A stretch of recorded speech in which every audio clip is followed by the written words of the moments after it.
everybody, it's Chuck and this is Clinton. Welcome back to the Cosmic Conchiros. Today we're going to start off a new segment called What Are We Watching? Our first episode, Clinton and I are going to be talking about two different things that we're currently watching. I'll go first. Mine is going to be about Marvel's Agents of S.H.I.E.L.D. Now, I don't believe Clinton has seen the show before. I'm going to give Clinton a taste of what the show encompasses. Are you ready to go, Clinton? Yeah.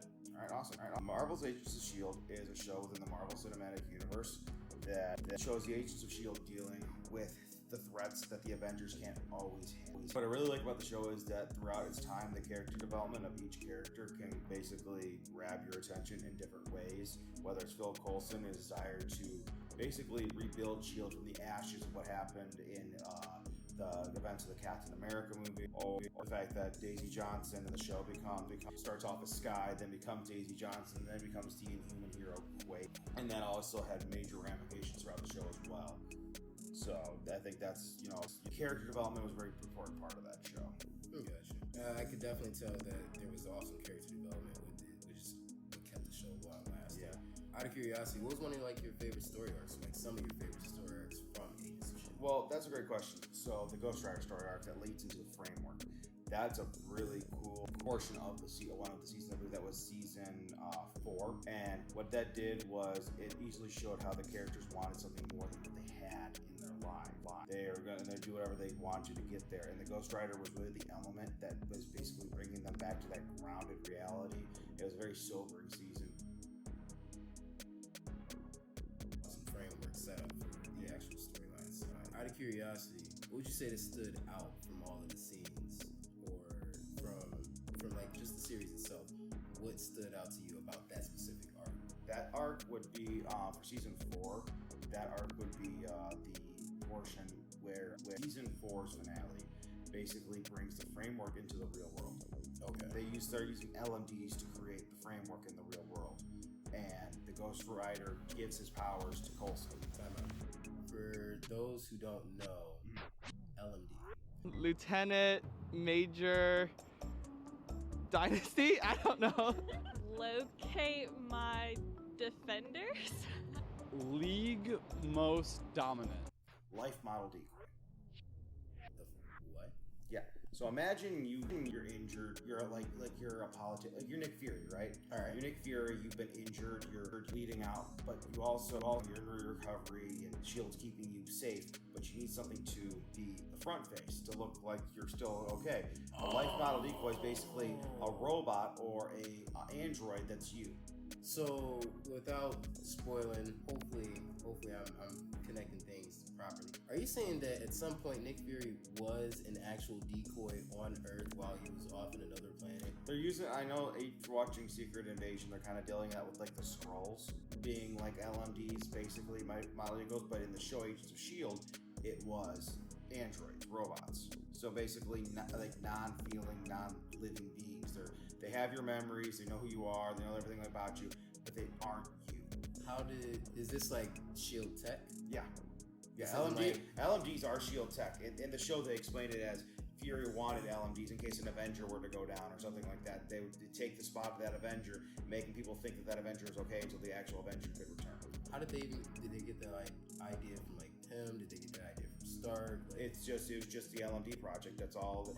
Okay. Yeah. So, and the show, you've watched the Mummy movies, right? Yes. You know the actor who plays her brother? A load of pig swallow. I know you. No. I've just got one of those faces. Yes. He plays the scientist that creates LMDs on Agents of S.H.I.E.L.D. Oh. Okay. I don't remember his name. I think David was Radcliffe or whatever on the show. When you're talking about the Mummy, you're talking about the old ones with Brendan Fraser. And you're talking about the brother who. Do I bloody look all right?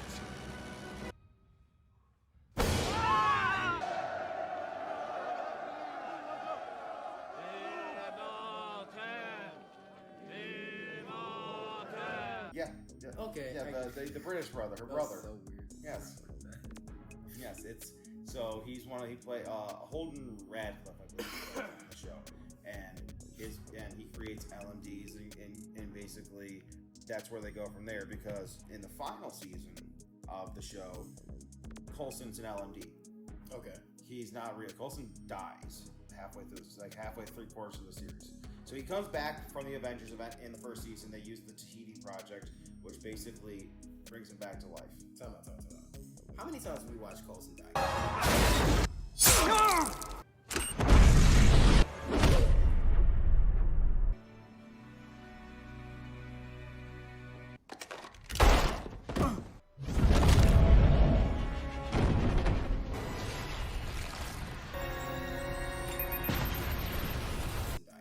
Seen Coulson die in Agents of S.H.I.E.L.D, but he also died In Avengers. Avengers. Yes, and Fury didn't want to lose. He already lost his eye. He doesn't want to lose his right hand. So he used the Tahiti Project, which he's using Kree blood to bring people back to life, because Kree blood can bring it back to life. So then in there was 7 seasons. I think it was season 5.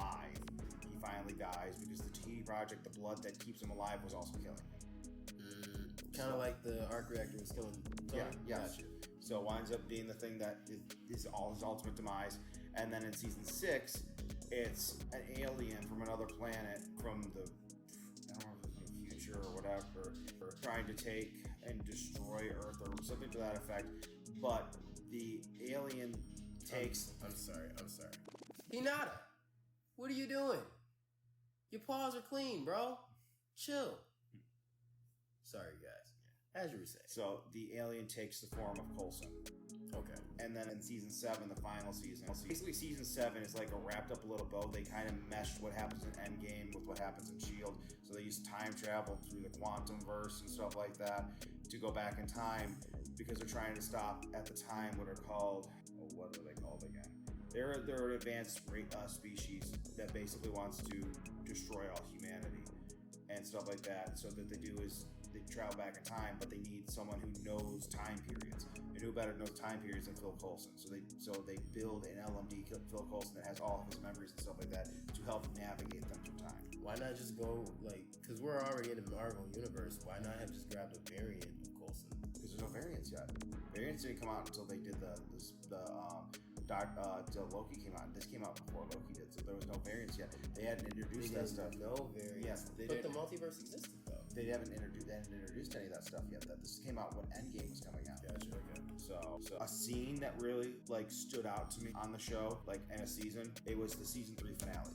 So there is a character who got introduced in season 2. His name is Max. Season 3, they started teasing. He'd use a shotgun. He'd use an axe. He's just like, one of these days I'm going to build a combined shotgun axe. Mm-hmm. And season 3 finale, he had the shotgun axe. I literally had to pause. That's sick. I was watching it. So what I would do is I would watch them the day after on the app, and I had to pause the show because I was glassing over. I got so happy. There was yep, here, this is for you, all you fans that wanted to see the shotgun axe. You get the shotgun axe. Because in season 3 they introduced Hydra, not the group Hydra, the creator of Hydra. Yeah. Oh. Yep. Oh snap. He's an alien from another world that was basically, he was a human. He was a human that was tested on by the Kree in their original test, because the Kree created the Inhumans. Okay. And then he was the first Inhuman. And that's what Hydra is. Hydra is the first Inhuman. So, okay, is Hydra kind of like, because when I think about Hydra, I also think about young Steve Rogers and whatnot. So was that Hydra's first super soldier or Weapon X essentially, or Weapon 1? The original Hydra? No, this goes back all the way to the Stone Age. The original Hydra.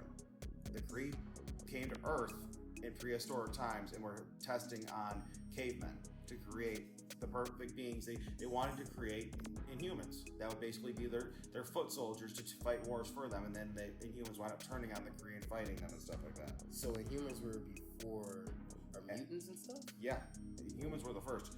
I'm actually looking up. I'm going to show you the picture of the first Hydra. The villain's name was Hive, but this is the first Hydra. This is what Hydra was based off of. That explains the actual emblem itself for Hydra. Wow. So, and one of the main characters on the show from season 1 and 2, his name was Grant Ward. He was an agent of S.H.I.E.L.D. that wound up turning on S.H.I.E.L.D. and turning out to be a member of Hydra. Coulson kills him in season 3 on another planet, and then it enters his body and he becomes Hydra. Because what the creature is basically a bunch of squid. And it enters your body and takes over your body, and then it sheds your body to become one. It actually kind of capped off the MCU Hydra arc for the show off pretty well. Okay. gave us a lot, because in like season 2, Coulson lost his hand, and we just keep going on and on. And after season 4, it felt like the show kept spinning its wheels. And then season 7 really reinvigorated, because I can be honest with you, I can remember Ghost Rider season 4. I can remember parts of season 5 and season 6, and then season 7 as I remember. So that season 5 and 6, because I think season 5 they went into space, and they were in the future and had to find their way home. And then season 6 was the Coulson alien thing, and then season 7 was Alan D. Coulson. And I think, like I said, one of the better parts of the show were the characters like Mac, Quake, Agent Melinda May, played by Ming-Na Wen. Now, that's what I'm watching. Right. But my big question is, Clinton, what are you watching? Oh, fair enough. Well, first, I want to just say this. As far as Agents of S.H.I.E.L.D. is concerned, I've been slacking and I've been sleeping since the show's come out. And I definitely need to check it out, especially since they got a couple of my favorite characters in there, mainly Ghost Rider. And I've been wanting to see that ever since they actually And they used the other Ghost Rider, the one that drives the car. All right, Johnny Blaze has a cameo on the show in one episode where he turns him into the Ghost Rider. But yeah. Oh yeah, no, I got you. So, as of lately, I've been in a weird little bag, been like in a little anime bag. But as far as heroes are concerned, I've been watching Spider-Man again. Especially after seeing Across the Spider-Verse and just everything that's been going on. This is a big year for multiverses in the Spider-Verse. Yeah, I want to dive in by talking about the iconic first movie, Spider-Man, with Tobey Maguire. Tally-ho.